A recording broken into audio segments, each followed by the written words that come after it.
Studio Bones are one of the greats. That is undeniable. They've animated some of the best and most iconic anime around. However, they also have a fatal flaw, just like Madhouse does. See, Madhouse are famous for being unable to count to 2, often robbing the world of their best works getting any form of continuation, at least from them. And if we quite rightly give them crap for that, then I also think that Bones should get some heat for being unable to count to 3, with their anime often stopping after 2 seasons. So I guess if an anime from them was able to get more than 2 seasons, let's say 5 seasons and a movie, then I guess there'd have to be something pretty special.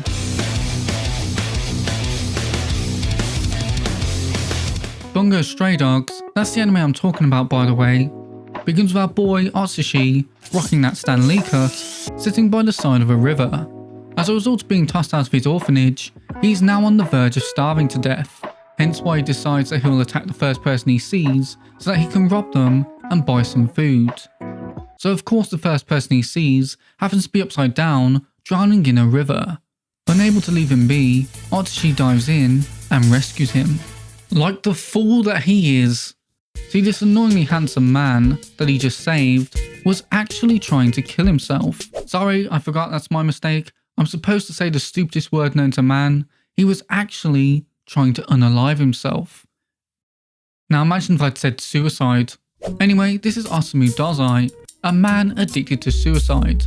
Don't worry, I'll explain later, but for now, all you need to know is that both men are alive, one wishes he wasn't, relatable am I right, and both of them are hungry. A fact interrupted by Dazai's associate turning up on the scene. This is Kunakida, Dazai's partner, and the man who Dazai says will buy them all lunch. How nice of him. As Atsushi, Kunakida, and the man your girl tells you not to worry about have a nice meal together, we start to get more information.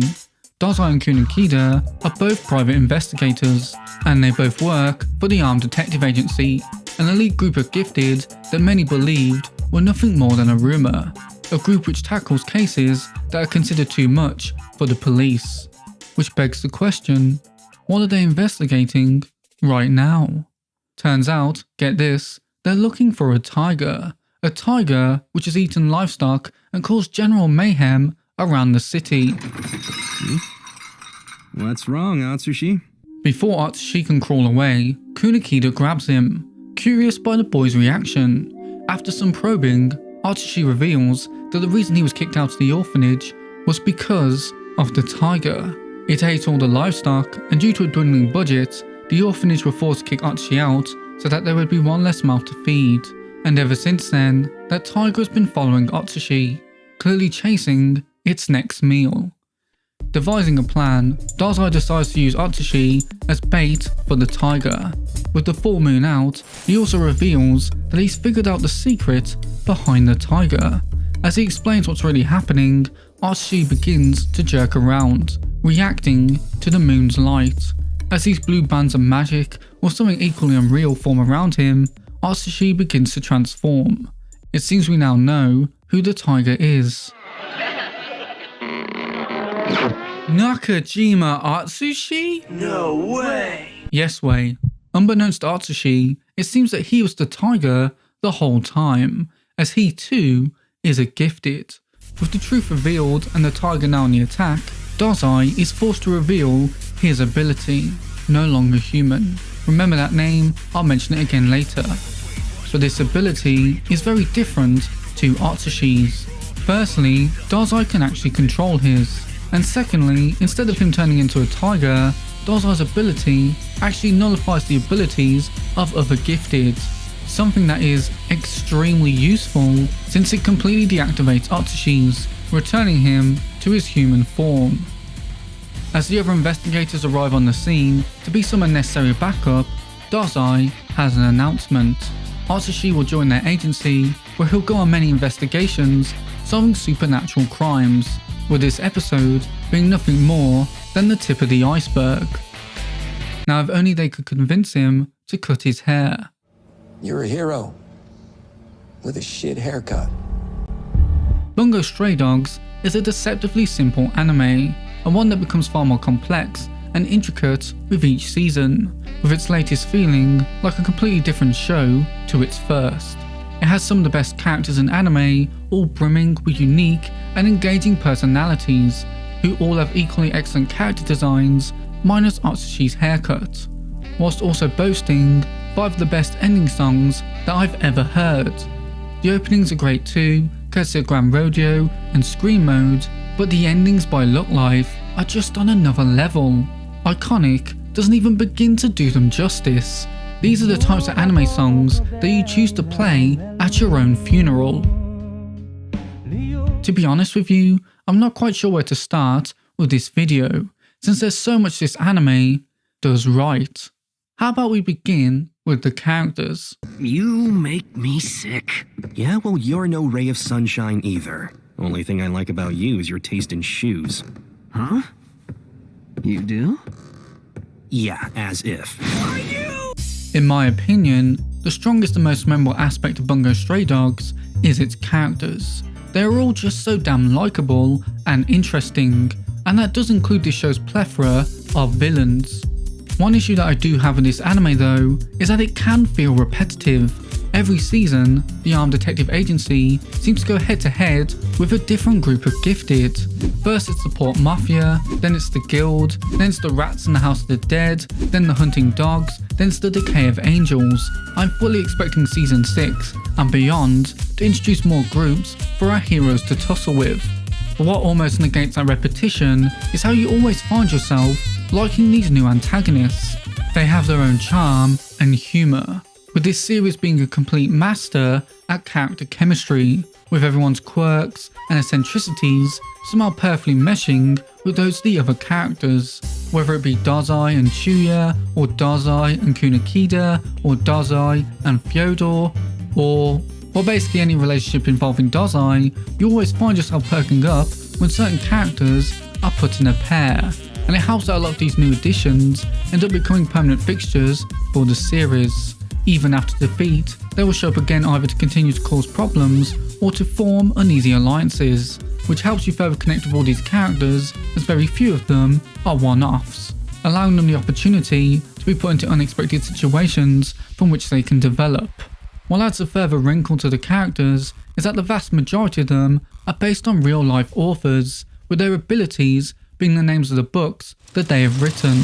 Let's take Osamu Dazai for example. From an early age, the real Dazai loved to write, but his passion was brought to a halt when his idol, the writer Ryunosuke Aktugawa, committed suicide in 1927 at the age of 35. Deeply impacted by this, Dazai begins to neglect his studies, spending the majority of his allowance on clothes, alcohol, and prostitutes. On the 10th of December 1929, Dazai made his first suicide attempt, which he survived. He would later try and kill himself by drowning off a beach in Kamakura alongside a woman by the name of Shimiko Tanabe. Sadly, Tanabe died, but Dazai himself ended up being rescued by a fishing boat. He would then go on to write The Final Years, a collection of short stories, which was intended to be his farewell to the world. Once again, he attempted suicide, this time via hanging. Once again, he survived.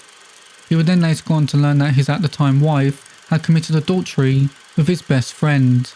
Learning this, he attempted Shinju, double suicide, with his wife, with them both taking sleeping pills. However, both survived. Dazai wrote many novels after this, but the one I want to focus on is his book No Longer Human, a book about the character Obayozo. The book is semi-autobiographical, highlighting the issues of Dazai's own life, that of suicide, social alienation, addiction, and depression. In fact, like the protagonist of the book, Dazai ended up attempting suicide a total of 5 times with consorts, with the 5th time occurring after No Longer Human's creation, where he and another woman, Tomi Yamazaki, were going to successfully drown themselves in a nearby canal. Knowing this, you can understand why Dazai in Bungo Stray Dogs is so obsessed with suicide, and also why he wishes to commit double suicide. It even explains why we first meet Dazai in the situation that we do. I can understand some people not really liking this. less so with the other characters based on authors, but some people might not really be on board with how the real life Dazai was utilised to create this fictional version. However, if Bungo Stray Dogs didn't exist, I would not know who Osamu Dazai was, and some of you watching this wouldn't have known either. By having Dazai and these other real life authors be the basis for the characters in this series, it shines a spotlight on the real life people and their works, with many fans being introduced to these people and their stories through Bungo Stray Dogs. Author Kafka Asagiri has done a great job of forming a narrative around these inspirations, with the abilities of the characters feeling like a natural fit for the work it's based on. Abilities which, by the way, look incredible. My personal favourite being Junichiro Tanazaki's Light Snow ability. It just looks so beautiful, as if the characters tapped into the Japanese Matrix, with the kanji slowly going up and down. I love that they do that with all the characters too. You can see kanji on the rings whenever they use their abilities, and I like the detail that for the American and English speaking characters, they actually had the powers have letters instead of kanji. While some of the characters had their personalities based on the authors, with their situations reflecting their real life circumstances. For example, in Season 2 we see Dazai hanging out with Sakunosuke Oda and Ongo Sakaguchi. In real life, these three were actually grouped together as the Burahai, which was a group of dissolute writers who spoke a Japanese post-World War II identity crisis. That isn't the case for all the characters. For example, Fyodor Dostoevsky's characterization is nothing like his real life author. But that doesn't mean that the creator of Bungo Stray Dogs has just looked up a famous author and crowbarred him into the narrative. No, instead the creator used Dostoevsky's book The Brothers Karamazov as inspiration for Fyodor's character. In that book, there is a scene where Ivan has a conversation with the devil. That is what Fyodor is based off, which really tells you all you need to know about Fyodor. However, I did say that the characters were the best part of this show, so let's break down the big ones. You don't like how I cut my bangs? Are you crazy? Whilst Dazai is the star of the show, Atsushi is still our protagonist. He's a very heroic and caring character. The injustices and abuse and trauma that he faced at the orphanage have left a deep scar on his psyche, with him often falling into despair when the situation seems dire. He has little to no confidence when we first meet him and seems like he just wants to hide away from the world. But as he spends more time with the agency, we get to see him come more and more out of his shell. At the start of this show, Atsushi is very reliant on Dazai. He only really does what Dazai tells him to, and he can't seem to think straight without his input.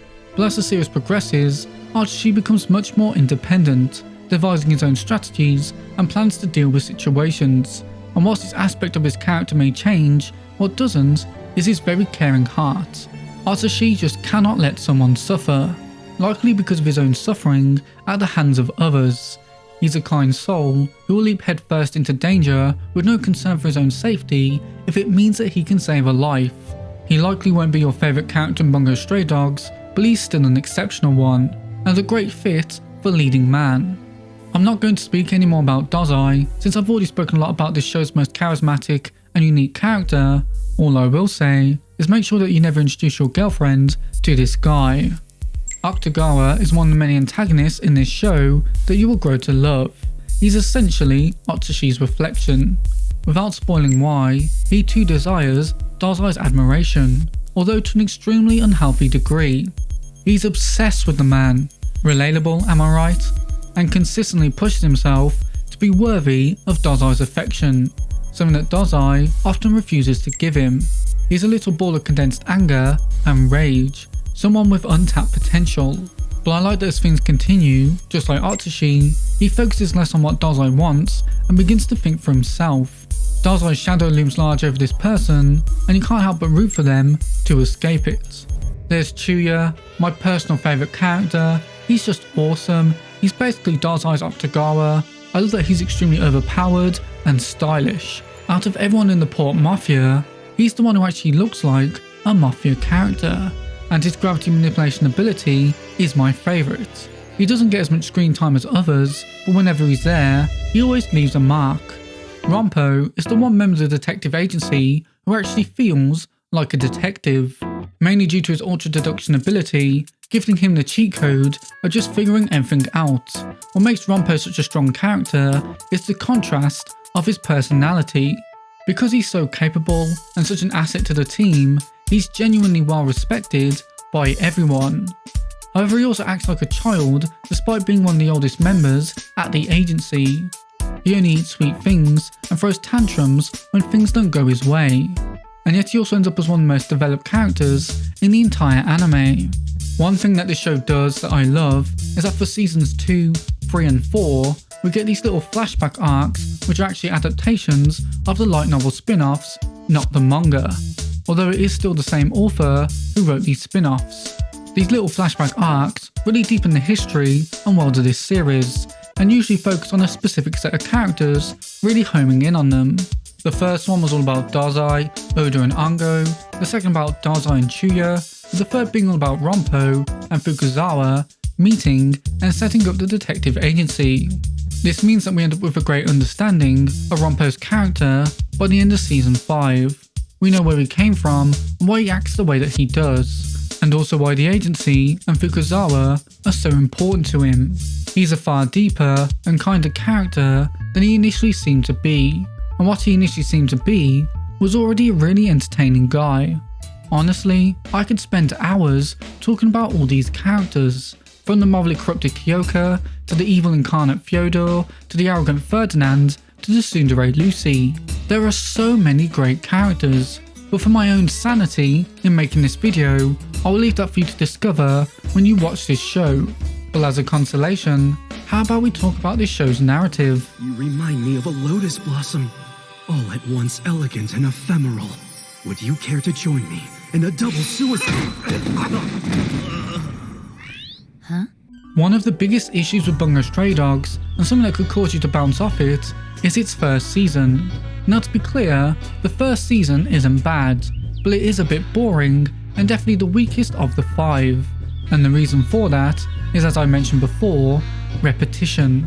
Whilst not every episode is like this, a lot of the episodes in season 1 do fall under the same formula, which is where they'll pair Atsushi up with a different agency member and have them solve some issue together. Now this isn't a bad idea because it allows us to get acquainted with the supporting cast, but unfortunately these episodes feel like they only scratch the surface of these characters. A lot of the time they do feel secondary in these episodes instead of what should be a shining moment for them. Again, it's not bad by any means, but so little is done with the supporting characters in these episodes that when they're swapped out in the next one for someone else, you can't help but get a little tired of it. That's not always the case. I think Ranpo's episode is an early standout, but on the whole, season 1 doesn't do much to leave a big impact on you, and you may even come away from it wondering what all the fuss of this show was about. It's not until season 2, specifically the first flashback arc that I mentioned earlier, that this show starts to get truly good, with the first genuinely great episode being the Fyodor episode in season 3. Weirdly, this show's narrative kinda reminds me of Attack on Titan. Now hear me out, when I say that, I don't mean that they have similar narratives, or themes, or even characters. What I actually mean by that is that they have similar structures. If season 1 and 2 of Bungo Stray Dogs are equivalent to season 1 of Attack on Titan, and season 3 of Bungo Stray Dogs is equivalent to season 2, and season 4 and 5 are equivalent to Attack on Titan's 3rd season, you can actually see a similarity in how both shows built themselves up. Season 1 and 2 of Bungo Stray Dogs is very action heavy, like Attack on Titan's first. But also like Attack on Titan's first, there's a surprising amount of foreshadowing that you will not notice or appreciate on your first watch. Off-the-cuff comments from characters can end up coming into play in a major way down the line, with some of the future enemy organisations being hinted at from way back in the first season. The world building in this anime is very slow but also intricate, building on itself in ways that for the most part feel natural. You learn more about the world's history, the different organisations at play, and about the item that everyone seems to be after. A book. A book with the ability to alter the reality of the world depending on what is written in its pages. A very fitting item considering that everyone is based on an author. It really shouldn't be a surprise that each season is better than the last, with the world becoming more complex and the characters getting more developed, with the relationships between characters changing too, such as the reveal of Aktugawa's sister. Don't take my word for it, here are the Mouse scores for each season. In fact, season 5 is currently one of Mao's top 100 highest rated anime. I don't know what else you would need for you to consider this anime as good. Bungo Stray Dogs isn't the best seinen anime of all time, but I do believe it's the most underrated. It has a fantastic soundtrack and beautiful animation, the characters are all a joy to watch, and it boasts some of the best character designs in anime, including this character that looks like they fell out of Oshinoko. The narrative starts out relatively simple, but you soon realise that you're watching nothing more than the setup for future seasons, where everything ends up colliding in a massive bombastic spectacle where you have no clue as to how things are going to unfold. And because it's a seinen, it's not afraid to get dark and gory too. It's not all the time, but I like that the show is willing to take us to some dark places and to show us some messed up things. The show even has a great English dub. You watching dub? Now hang on. Brother, Okay, I get it, not everyone likes English dubs, but this one is good. Kaiji Tanga's Dazai in particular is brilliant, perfectly switching between Dazai's goofy antics and the moments where he decides to lock in and be serious without missing a beat. This is one of those anime that was endowed with both a great sub and a great dub, since the Japanese cast for this show is stacked. However, the main reason why the show was so good was because of how much care and attention the mangaka put into this story. Nowhere is Kafka to give his passion and love for his own work more clear than that of the Bungo Stray Dogs Dead Apple movie. Originally, this was going to just be an OVA, but Aktugawa were actually very willing to make a film, so they considered going the obvious and easy route of doing a compilation movie. But luckily for us, Kafka stepped in to write the movie as he believed the fans deserve better. If that's not dedication, then I don't know what is. I love Bungo Stray Dogs, and I really hope that you love it too. But anyway, these were just my thoughts on this anime. What about you? Do you like Bungo Stray Dogs? Have you seen it? Who's your favourite character? And are there any authors you'd like to see get added to this series? Since I'm English, it shouldn't be too surprising that I'd like to see some Brits enter the fold. Imagine Arthur Conan Doyle with some sort of Sherlock Holmes ability. And if there was ever going to be an overpowered character in this story, it's of course William Shakespeare. But do let me know your thoughts below in the comments. And whilst you're down there, do give this video a like, it really helps both me and the video out. And if you're feeling especially generous, then do consider subscribing. I'd love to have you become a regular viewer. But until next time, thank you so much for watching this video, I really appreciate it, and I hope to see you in the next one. Bye bye!